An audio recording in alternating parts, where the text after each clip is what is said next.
సంగారెడ్డి జిల్లా కేంద్రంలోని మహబూబ్ సాగర్ చెరువులో మత్స్యశాఖ ఆధ్వర్యంలో చేప పిల్లలను వదిలే కార్యక్రమం ఘనంగా నిర్వహించారు. ఈ కార్యక్రమంలో నిర్మలా జగ్గారెడ్డి మరియు మెట్టు సాయి కుమార్ పాల్గొని చెరువులో చేప పిల్లలను వదిలారు. మత్స్యకారుల సంక్షేమాన్ని లక్ష్యంగా చేసుకుని రాష్ట్ర ప్రభుత్వం సహకారంతో మొత్తం 1,64,000 చేప పిల్లలను చెరువులో వదిలినట్లు తెలిపారు. ఈ సందర్భంగా వారు మాట్లాడుతూ గత ప్రభుత్వాల్లో ఎన్నడూ లేని విధంగా మత్స్యకార కుటుంబాల జీవనోపాధి మెరుగుపడేలా చర్యలు తీసుకుంటున్నామని చెప్పారు. చెరువులు, జలాశయాల్లో చేప పిల్లలను వదలడం ద్వారా మత్స్య సంపద పెరుగుతుందని, తద్వారా మత్స్యకారులకు ఆర్థిక భద్రత కలుగుతోందని అన్నారు. రాష్ట్ర ప్రభుత్వం మత్స్యకారుల సంక్షేమానికి అధిక ప్రాధాన్యత ఇస్తోందని పేర్కొన్నారు. ప్రతి కుంటల్లో కూడా ఉచిత చేపలు చేరే విధంగా ప్రణాళికబద్ధంగా ముందుకెళ్తున్నాం. గతంలో ఎన్నడూ లేదు, ఎక్కడ కూడా ఏ కోశానికి కూడా ఇక్కడ మీకు కనపడకపోవచ్చు. గతంలో ఏ విధంగా కూడా చేపలు వేసాము, ఎప్పుడు వేసాము, ఎవరి పక్షంలో వేసామని తెలియకుండా ఉండేది. కానీ నేడు ప్రత్యక్షంగా ఇందులో ఎంఆర్ఓ కానీ, ఆర్డీఓ కానీ, స్థానిక సంస్థలటువంటి అధ్యక్షులను కానీ, ముఖ్యంగా జేసీ ద్వారా కమిటీ వేసి ప్రత్యక్షంగా ఎవరికైతే లబ్ధి చేకూరే ఉద్దేశం ఉన్నామో మత్స్యకార కుటుంబాలకు వారికి 100% అందే విధంగా మేము ప్రణాళిక చేసుకున్నాం. వచ్చే నాటికి దాదాపు 6 లక్షల టన్నుల యొక్క చేప పిల్లల ఉత్పత్తి తెలంగాణ ప్రభుత్వం యొక్క లక్ష్యం. ఆ లక్ష్యాన్ని చేరుకునే విధంగా మేము ముందుకెళ్తున్నాం.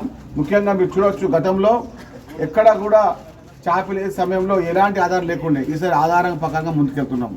మీరు తెలుసుకోవచ్చు, అంతర్జాతీయంగా పరంగా తెలంగాణ ప్రభుత్వం 47 కోట్లతో కోయిడా మార్కెట్లో ఫిషరీస్ మార్కెట్ ఏర్పాటు చేయబోతున్నాం. అది తెలంగాణ రాష్ట్రానికి మణిహారం కాబోతుంది. ఇది మన ముఖ్యమంత్రి రేవంత్ రెడ్డి గారు, అదేవిధంగా గౌరవ పెద్దలు జగ్గారెడ్డి గారు, వాకిటి శ్రీహరి గారు, అదేవిధంగా మత్స్య పారిశ్రామిక కుటుంబాలకు లబ్ధి చేకూరే విధంగా ముందుకెళ్తున్నాం.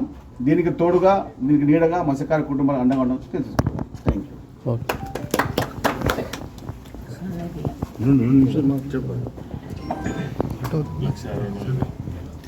ఈరోజు 1,64,000 చేప పిల్లలు ఉండడం జరిగింది. ఈ కార్యక్రమానికి ముఖ్య అతిథిగా ఇచ్చేసిన ఫిషర్ చైర్మన్ మిట్టి సాయి గారికి, అలాగే నగేష్ గారికి, సంతు గారికి, ఏదైతే ముఖ్యమంత్రి గారి విజన్ ఏదైతే ఉందో దాని ప్రకారంగానే మరి ముందుకెళ్ళడం జరుగుతుంది. అట్లాగే మరి ఈ ఫిషర్స్ దానికి ఎక్కువ ప్రాముఖ్యత ఇవ్వడం జరుగుతుంది. ఎందుకంటే ఈ రోజుల్లో ఉన్న ఆరోగ్య పరిస్థితులను బట్టి కూడా మరి చేపలను తింటే మనకి ఎలాంటి లభ్యమవుతుందో, మనకు వచ్చే విటమిన్ కానీ, ప్రోటీన్స్ కానీ మరి ఎక్కువ ఉన్న ఆహారం కాబట్టి మరి చాలా మటుకు కూడా దీనికి సహకరిస్తూ మరి ప్రజల్లో మంచి ఆర్థిక వ్యవస్థ ఉండాలి. అన్ని కులాల మతాలకు కూడా అందరికి కూడా ఆర్థికంగా ఎదిగించాలనే ఉద్దేశం ఏ విధంగా ఉందో అట్లాగే ఈ ఫిషర్తో కూడా చాలామంది కూడా కుటుంబాలు ఆధారపడి ఉన్నాయి. మా సంగారెడ్డిలో అయితే మహిళలు కూడా చాలామంది కూడా ఈ పరిశ్రమలో పాలు పంచుకొని వాళ్ళు కూడా జీవన విధానాన్ని మరి పెంపొందించుకుంటూ ఆర్థికంగా ఎదుగుతున్నారు. అలాగే వచ్చిన ఆదాయాన్ని కమిటీ మెంబర్లు కూడా చక్కటి విధానంతో ఎట్లాంటి అంటే పొరపాటు చేయకుండా అందరికీ సమానంగా మరి ఈరోజు చేయూతనిస్తూ వాళ్ళు హ్యాపీగా ప్రతి పండుగలో కూడా చాలా సంతోషంగా అనుకుంటున్నారు. మా కమిటీలో ఇన్ని డబ్బులు వచ్చినాయి, మా కుటుంబానికి ఇన్ని వచ్చినాయి, మాకు చాలా హ్యాపీగా ఉందని చెప్పారు.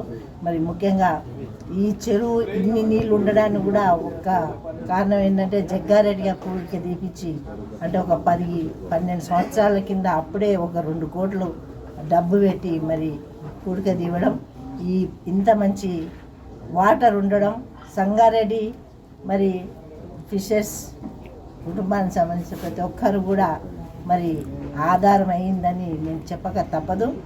మరి మీరందరూ కూడా చల్లగా ఉండాలి, ఆ మైసమ్మ మనందరినీ కూడా మంచిగా చూడాలని కోరుకుంటున్నాను. మత్స్యకారుల లోపల ఒక ఆర్థిక స్వావలంబన తీసుకురావాలి, ఆర్థికంగా ఎదగాలనేటువంటి లక్ష్యంతో రాష్ట్ర ప్రభుత్వం తీసుకున్నటువంటి బృహత్తరమైనటువంటి కార్యక్రమం. మత్స్యకారులు ఎక్కడైనా చెరువులు ఉన్నాయో ఆ చెరువులో నీళ్లున్న దగ్గర ఖచ్చితంగా చేపలు వద్దాలనేటువంటి దాని మీద ఈరోజు సంగారెడ్డి మహబూబ్ సాగర్ ఇచ్చేసినటువంటి మా ఫిషర్స్ సంబంధించిన చైర్మన్ మెట్టు సాయి గారికి ప్రత్యేకమైన ధన్యవాదాలు. ఈ కార్యక్రమం ఇచ్చేసినటువంటి నిర్మలక్క గారికి, అదేవిధంగా తూర్పు జయప్రకాష్ రెడ్డి గారు, సంతు గారికి, నగేష్ గారికి, మా సిద్ధు గారికి, అదేవిధంగా కమిటీ సభ్యులందరూ కూడా పేరు పేరున ధన్యవాదాలు తెలియజేసుకుంటున్నా. 1,64,000 చేపలు ఈరోజు మహబూబ్ సాగర్ చెరువుల సుమారు 350 ఎకరాలైనటువంటి చెరువుల పట ఈ 1,64,000 చేపలు వదలడం వల్ల మా మత్స్యకారుల యొక్క జీవితంలో కూడా వెలుగు తీసుకురావాలనేటువంటి దాని మీద మంచి ఆలోచన చేసినటువంటి ముఖ్యమంత్రి గారికి నేను ప్రత్యేకమైన ధన్యవాదాలు. ఈరోజు ప్రపంచవ్యాప్తంగా 8,000 కోట్ల టన్నుల ఈరోజు చేపల ఉత్పత్తి అనేటువంటి జరుగుతున్నది. అదేవిధంగా మన సముద్రంలో తీసుకుంటే 45 లక్షల చేపలు పట్టేటువంటి అవకాశం ఉంది, కానీ 16 లక్షల టన్నులు మాత్రమే పట్టేటువంటి పరిస్థితి ఉన్నది. ఈ చెరువులు కుంటలు అవన్నీ తీసుకుంటే 35 లక్షల టన్నుల వరకు పట్టేటువంటి అవకాశం ఉన్నది. చేపల ద్వారా చాలా మందికి తెలుసో తెలియదు, కానీ చేప ద్వారా ఒక అద్భుతమైనటువంటి నూనె తయారైతే ఆ నూనెతో గుండెకి సంబంధించినటువంటిది కూడా ఒమేగాకి సంబంధించినటువంటి ఫ్యాటీ యాసిడ్ కూడా లేకుండా మన గుండెపోటు రాకుండా చాలా అద్భుతంగా పనిచేసేటువంటి దాన్ని కూడా మన చేప మందు పనిచేస్తుంది. దీంతో చేప ఎముకలతో కూడా ఎరువులు తయారు చేసేటువంటి అవకాశం ఉన్నది. చేపలతోని చెప్పులు కానీ బూట్లు కానీ తయారు చేసేటువంటి అద్భుతమైన విధానంలో చేప అనేటువంటిది నిజంగా చెప్తున్నా కదా, మనిషి ఆరోగ్యంగా చేసేటువంటి గొప్ప ఇది ఉన్నటువంటి సంపదనే మన చేప సంపద. కనుక దానికి మా సంఘానికి సంబంధించినటువంటి మత్స్య పారిశ్రామిక సహకార సంఘ సభ్యులందరూ కూడా ఒక కుటుంబం లేకుండా ఏ ఇబ్బందులు లేకుండా అందరం కూడా సమిష్టిగా పంచుకొని రాబోయే రోజులు అందరం కూడా మంచి ఉన్నత స్థాయికి రావాలనేటువంటి దాని మీద విచ్చేసినటువంటి మా సాయి గారికి, మా నిర్మలక్క గారికి ప్రత్యేకమైన ధన్యవాదాలు. తూర్పు జయప్రకాష్ రెడ్డి గారు ఎల్లవేళలా మా మత్స్యకారులు అంటే ఆయన కూడా మా మత్స్యకారులు ఒక కుటుంబ సభ్యులు లేకుంటున్నటువంటి తూర్పు జయప్రకాష్ రెడ్డి గారికి నేను హృదయపూర్వకమైన ధన్యవాదాలు. మత్స్యకారులకు ఏ ఇబ్బంది జరిగినా కూడా నేను ఎల్లవేళలా ఉండాలనేటువంటి దాని మీద మత్స్యకారులు ఎప్పుడు కూడా గుండెలు పెట్టుకున్నటువంటి కుటుంబమే మా తూర్పు జయప్రకాష్ రెడ్డి, మా నిర్మలక్క గారికి నేను హృదయపూర్వకమైన ధన్యవాదాలు. ఆ కట్టమైసమ్మని కోరుతున్నా, రాబోయే రోజులు ఎవరైతే కట్టమైసమ్మ దగ్గరకు వచ్చి కొబ్బరికాయ కొట్టి పూలు చల్లి పసుపు కుంకుమేశ్వరులు అందరూ కూడా శుభం జరుగుతుంది. రాబోయే రోజుల్లో రాజకీయ పదవులు కూడా మంచిగా దొరికేటువంటి అవకాశం ఉంటుంది. చెరువును నమ్ముకున్న వాళ్ళు, ఈ చెరువు నీళ్ళు నమ్ముకున్న వాళ్ళు, చేపలు నమ్ముకున్న వాళ్ళు ఇప్పటివరకు అందరూ కూడా చాలా ఉన్నత స్థాయికి వస్తారు, ఇంకా ఉన్నత స్థాయికి వచ్చేటువంటి అవకాశం ఉంటుంది. కనుక ఈ అద్భుతమైన వీళ్ళు పాదం పెట్టినందుకు వారికి హృదయపూర్వకమైన ధన్యవాదాలు తెలియజేసుకుంటూ ఈ కార్యక్రమం పాల్గొన్నటువంటి కూన సంతు గారికి కూడా ప్రత్యేకమైన ధన్యవాదాలు తెలియజేసుకుంటూ జై మత్స్యకారులు, జై మత్స్యకారులు. అన్న నాగేష్ ఒక అన్న మాట్లాడు. ఓకే నాగేష్. సంక్షేమ పథకాల భాగంగా మత్స్యకారులకు అభివృద్ధి చెందాలనే ఉద్దేశంతో ఇదే విధంగా మన తూర్పు నిర్మల జయప్రకాష్ రెడ్డి గారు మరియు మత్స్యశాఖ ఫెడరేషన్ చైర్మన్ మిట్టు సాయి గారు ఇచ్చేసినారు. మా సంగారెడ్డి చెరువు, మహబూబ్ సాగర్ చెరువులో 1,64,000 చేప పిల్లలు వదలడం జరిగింది. మత్స్య సహకార సంఘాల అభివృద్ధి కోసం, మత్స్యకారుల అభివృద్ధి కోసము తెలంగాణ ప్రభుత్వం చేప పిల్లలు వదలడంతో మాకు జీవనోపాధి కుదురుతుందని ఈ విధంగా తెలియజేసుకుంటూ ముగిస్తుంది.